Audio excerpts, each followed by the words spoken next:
তো বন্ধুরা এখানে যে ফ্যানটা দেখতে পাচ্ছেন এটা অনেক পুরনো একটা তুলসী কোম্পানির ফ্যান। তো দেখতে পাচ্ছেন বন্ধুরা এটা কী পরিমাণে আওয়াজ করছে চালাতে গেলে। তো চলো বন্ধুরা এই বিষয়ে আজ আপনাদের কিছু নলেজ দেবো যেটা আপনাদের অনেক হেল্পফুল হবে। তো এ দেখতে পাচ্ছেন বন্ধুরা আমি এখানে ফ্যানটাকে এবারে আমি নাটগুলো সব খুলে নিয়েছি। আর লাস্ট তক বন্ধুরা অবশ্যই থাকবে, লাস্টে যে টিপসগুলো দেবো সেই টিপসগুলো আপনাদের অনেক কাজে লাগবে। অনেকে বন্ধুরা আছে যারা স্কিপ করে চলে যায় কিন্তু ওই টিপসগুলো পায় না, তার জন্যে পুরো কমেন্ট করে বলে যে আপনি যেমনি দেখালে সেমনি কিন্তু হচ্ছে না, আপনি করছেন, আপনি তাহলে ফেক ভিডিও দেখাচ্ছেন। কিন্তু বন্ধুরা আমি ফেক ভিডিও দেখাইনি।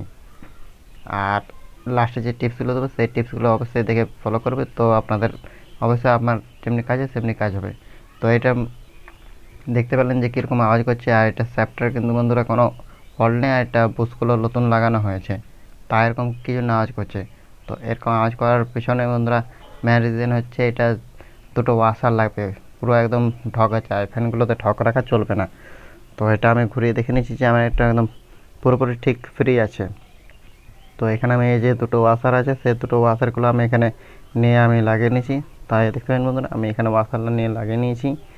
আর এখানে সেই ওয়াশারগুলোর জন্য আমার এটা পুরো আওয়াজ করতেছিল। আর আরেকটা বন্ধুরা যে কারণ আছে সেই কারণটা আমি আপনাদেরকে পরে বলবো যে যে কারণটার জন্য আওয়াজ করছিল। তো এবার এটা আমি ভালো করে সেটিং করে আমি এখানে লাগিয়ে নিই। তো সেদিন আমি এখানে নাট দিয়ে ভালো করে সেটিং করে আমি এটাকে লাগিয়ে নিচ্ছি। আর আমার চ্যানেলকে যদি বন্ধুরা নতুন হয়ে থাকে তো অবশ্যই লাইক শেয়ার সাবস্ক্রাইব অবশ্যই করবেন। আর এ দেখতে পাবেন বন্ধুরা আমার এই ফ্যানটি এবারে চালাচ্ছি তো একদম কত স্মুথলি করছি। আর বন্ধুরা আরেকটি যে কারণটি হয়েছে যে কারণে আওয়াজ করতে হলো, এটার যে প্লেটটা আছে সেই প্লেটের নাটটা নষ্ট হয়ে গেছিলো, পুরো একদম লুজ হয়ে গেছে, তার জন্য এটা পুরো খ্যাড় খ্যাড় করে আওয়াজ করতেছিল। এই যে দুটো কারণ বন্ধুরা আওয়াজ করতেছিল সেটা হচ্ছে একটা ওয়াশার একটা প্লেটের নাট।